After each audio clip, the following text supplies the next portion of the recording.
Bonjour à tous. L'effondrement, révélation intérieure. Ça fait 4 jours que,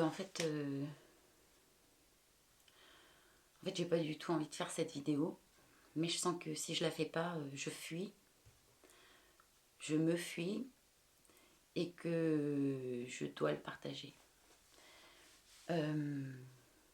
Ça vaut ce que ça vaut, on s'en fout, d'accord? Je fais l'artiste là. Je lâche.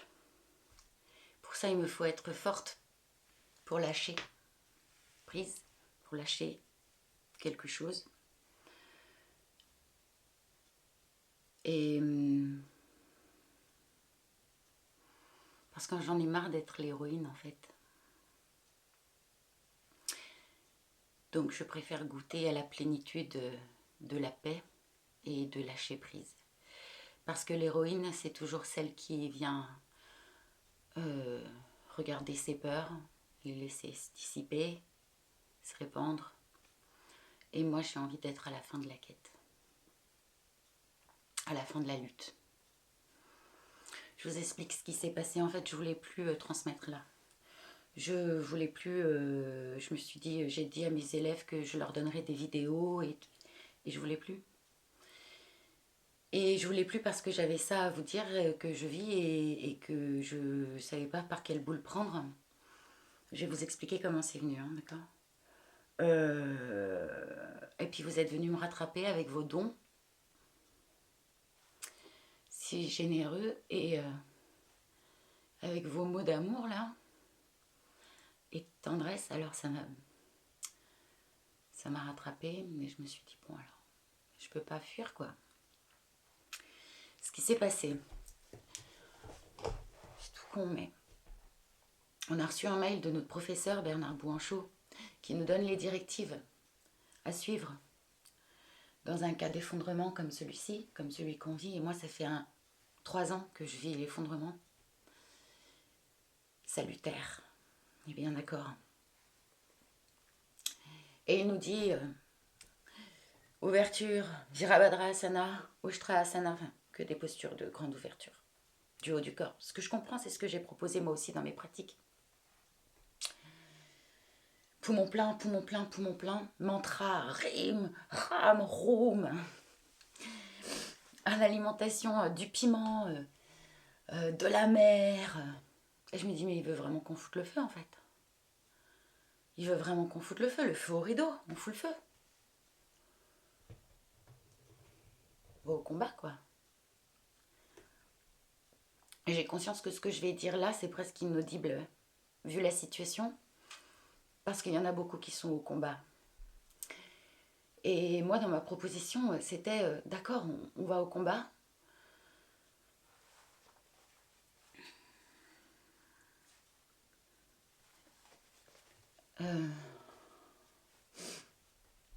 Mais on accepte aussi. On accepte pour laisser aller.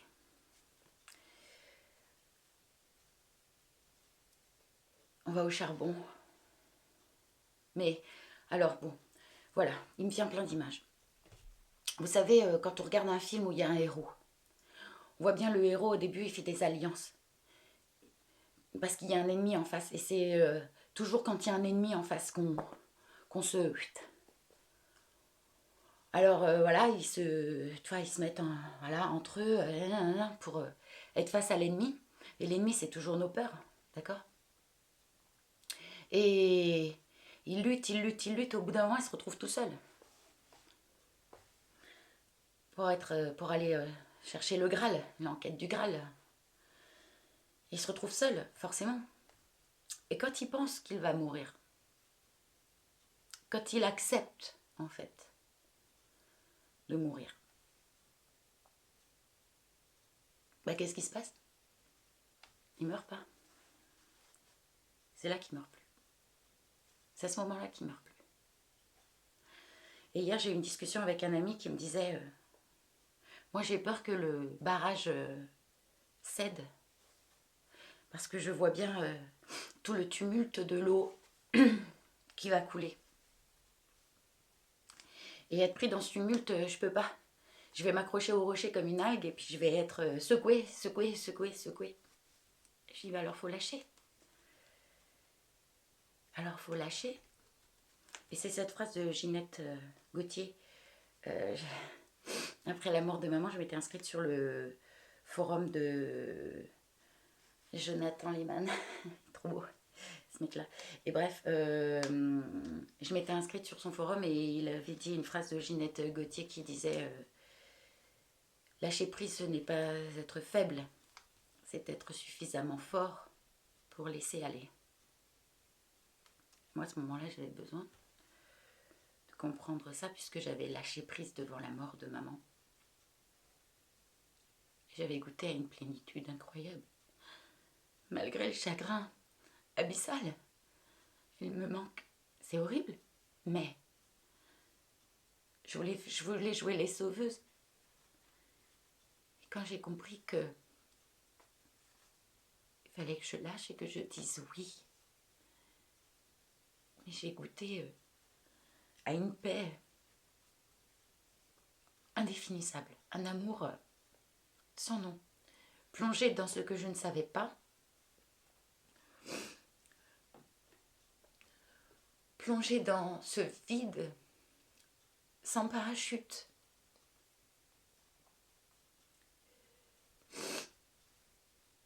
C'était entré, je vais boire ma larme comme dit Yannick Vérité, c'est notre homéopathie. Plongé dans ce vide, c'est goûter au plein. C'est vrai. Alors j'ai écouté, je ne sais plus comment il s'appelle, Jean-Louis Leloup, sur l'INRES TV. Il nous parle de l'effondrement, ces moments d'effondrement. Et il nous dit qu'est-ce que c'est que la mort? C'est la mort de nos limites, comme l'oiseau qui peut déployer ses ailes.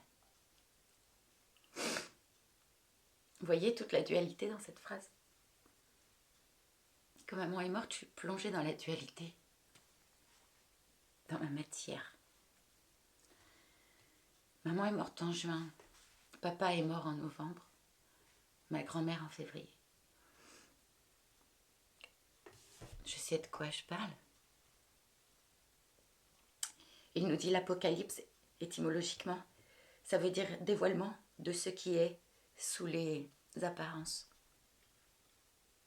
À travers la transparence, la plénitude de la présence se révèle.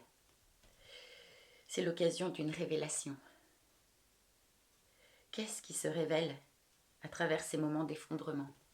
L'illusion, la représentation. Ce qui s'effondre, c'est les formes. C'est comme un accouchement. Mais ça n'a rien à voir avec une catastrophe. Parce que je peux vous garantir que maman, elle n'est pas morte. Elle est morte sur ce plan, ça c'est sûr. Papa non plus, il n'est pas mort. J'ai pas eu de signe de ma grand-mère, mais où je les ai pas vus. Mais on meurt pas. Et quand le voile se déchire, qu'est-ce qui se révèle?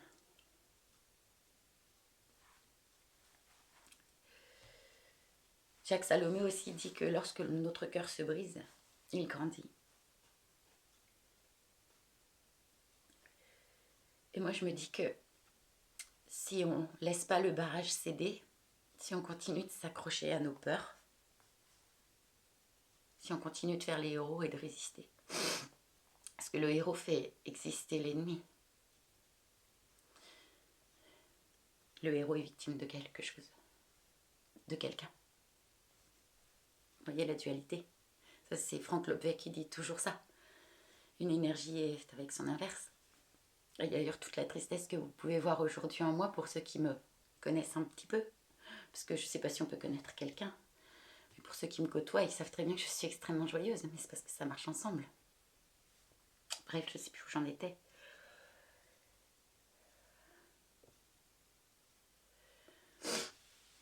Mais je voudrais bien en effet que on accepte de laisser le barrage céder, parce que sinon, les épreuves continueront et reviendront et reviendront et reviendront encore et encore et encore. Cette amie hier me disait, tu sais, tout le monde reprendra le cours de sa vie normale.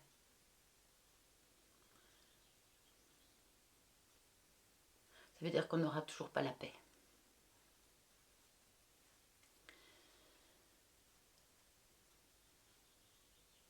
Être suffisamment fort pour laisser aller.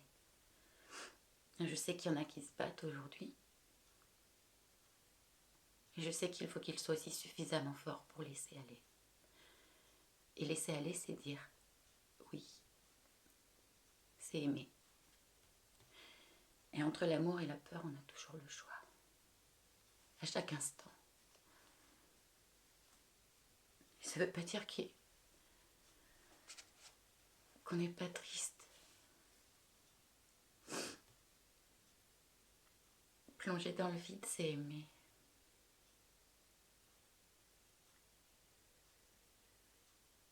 Sauter dans ce que je ne sais pas.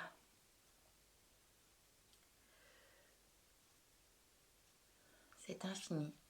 Et moi, je voudrais que les épreuves cessent parce que l'épreuve, c'est le feu de l'esprit. Et je l'ai demandé, le feu de l'esprit. Je l'ai demandé. Mais maintenant, je dis tout le temps que ta volonté soit faite et non la mienne. Et je sais très bien que tant qu'il restera un humain qui ne se mettra pas main dans la main avec tous les autres humains, tant qu'il en restera un qui ne dira pas que ta volonté soit faite et non la mienne, on sera toujours, et encore, à jouer les héros face à l'ennemi. Et donc, on sera toujours des victimes. Et donc, il y aura toujours une épreuve. Voilà, fallait que je le dise tout ça et avec tout mon amour.